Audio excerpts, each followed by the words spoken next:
looked into the number this week, and this is a story that was in one of the local dailies but may have just sort of missed out. There was a lot happening in the country when this story was told a little earlier on this week. This is our number of the week, 1 billion shillings. Now, this is the amount that could possibly have been lost in a film deal. Now, let me tell you about this film for just a moment. It is entitled The Crown. It's actually not a film, it's a British miniseries, and it talks about how Queen Elizabeth rose to the throne. Of course, you know that story. It happened when she was in Kenya, when her father, the king, died when she was in England. Now, of course, they would have to talk about that, but the company that was filming this mini-series decided to take that money to South Africa. 2 of those episodes that should have been shot in Kenya were actually shot in South Africa. The total budget for that was 12 billion Kenya shillings.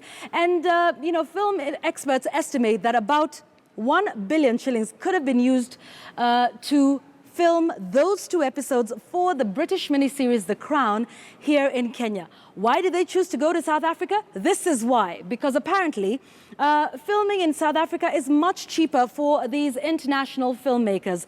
They offer 35% of a tax rebate on ND spending on filmmaking to the tune of 43 million shillings, and then a tax rebate of 25% on amounts of money above 43 million shillings.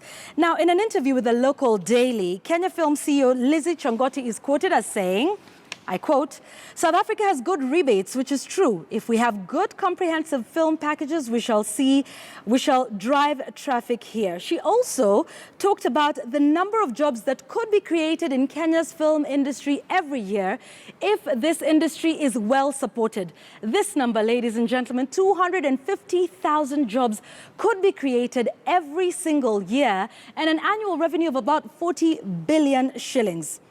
Sadly also, the National Bureau of Statistics apparently does not gather any formal statistics on the film industry, beyond the number of jobs, the amount of money they spend on things like travel and accommodation when they're here.